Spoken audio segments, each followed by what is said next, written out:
No Evangelho de Mateus, capítulo 2, versículo 13, diz: Depois que os sábios partiram, o anjo do Senhor apareceu a José em sonho.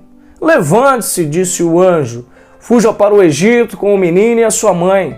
Fique lá até eu lhe dizer que volte, pois Herodes vai procurar matar o menino.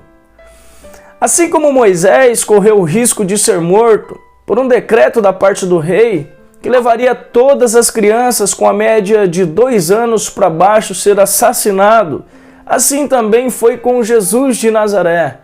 O rei Herodes decretou a morte de todas as crianças de 2 anos para baixo, tendo a intenção de executar aquele que poderia tomar o seu trono, segundo o seu próprio entendimento. José, pai de Jesus, sendo alertado por um anjo por meio de um sonho a respeito do que aconteceria, fugiu para o Egito até a morte do rei Herodes. Depois da morte do rei Herodes, voltaram novamente para Israel. Existe uma promessa para todo ser humano que vive. Na carta a Tito, no capítulo 2, versículo 11, diz: Pois a graça de Deus foi revelada, e a todos os homens traz salvação. Satanás sabe e conhece os planos de Deus para com a humanidade. Ele não aceita a nossa posição privilegiada como filho e se apresenta como inimigo das nossas almas e sempre investirá em estratégia para nos distrair e nos destruir.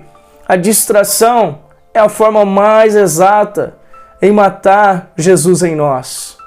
Olhando para a cidade de Belém, perguntamos: por que Jesus nasceu numa cidade tão pequena e sem aparência nenhuma? Ele poderia nascer numa cidade grande, num lugar de honra, como um palácio, sabendo que era um rei. Jesus não veio para ostentar sua posição de comando na terra. Jesus veio com um propósito: apresentar um caminho para aqueles que estão vivendo na escuridão. Fazendo uma alusão com essa informação da onde Jesus nasceu, analisando a mensagem oculta por trás dessa informação, entendo que para Jesus nascer em alguém, primeiramente esse alguém precisa se diminuir, ou seja, descer do pedestal e reconhecer a sua pequenez diante de Deus e diante da vida, deixar de ser estrela e se submeter ao senhorio de Cristo. Deus não pode ser gerado num coração soberbo e orgulhoso.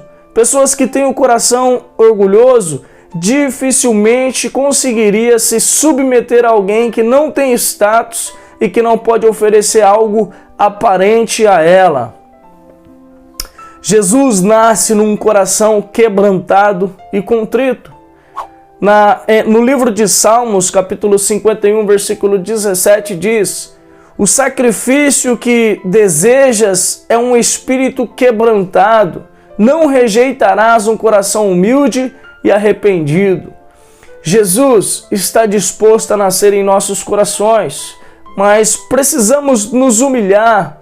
A humildade e o arrependimento faz com que Deus olhe para nós com mais afinco. Quantas pessoas vejo receber Jesus em seu coração, mas por não querer sair da antiga vida, corre o perigo de morte, quer continuar na vida antiga, praticando as mesmas obras, com o mesmo espírito altivo. Esse comportamento é uma afronta a Deus. E por falta de coerência e vigilância, o espírito é apagado em seu coração. Olha o que o apóstolo Paulo aconselha aos Tessalônicos, em 1 Tessalonicenses, capítulo 5, versículo 19. Não apaguem o espírito. E como nós apagamos o espírito? Quando vivemos de forma desregrada, desobedecendo os mandamentos de Deus, isso nos leva à morte. O intento de Satanás realmente é nos matar. Milhares de pessoas recebem Jesus em suas vidas todos os dias, mas milhares de pessoas o abandonam também todos os dias. Como o próprio Cristo diz em Mateus capítulo 22, versículo 14, pois muitos são chamados, mas poucos são escolhidos. Muitos são chamados, mas muitos são desaprovados. Que possamos ser como a cidade de Belém, pequenininho, sem nenhuma atração, desprezados, mas não esquecidos. Para que Jesus, com a sua humildade, nos contagie e viemos ser transformados e reconhecidos como a cidade que Jesus nasceu. Amém?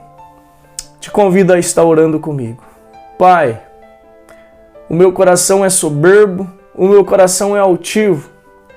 Oh, meu Deus, eu peço ao Senhor que o Teu Espírito, Pai, encha o meu coração de humildade e eu reconheço o Senhor como o meu Salvador todos os dias. Que o meu coração venha a viver, Senhor, numa disposição de arrependimento. E assim como a Tua palavra nos ensina, que o Senhor nos diz lá no Evangelho de Mateus, capítulo 11, que o Senhor nos fala que nós devemos ir a Ti. Vinde a mim todos vós que estáis cansados e sobrecarregados, que eu vos aliviarei. Trazei sobre vós o meu jugo, que é suave e leve, e encontrareis descanso para as vossas almas. Que nós possamos, meu Deus, abrir o nosso coração e que o Senhor adentre dentro de nós e que nós possamos viver o sobrenatural do Senhor na terra. É em nome de Jesus que nós oramos e nós agradecemos a Ti. Amém? Que Deus te abençoe e até a próxima.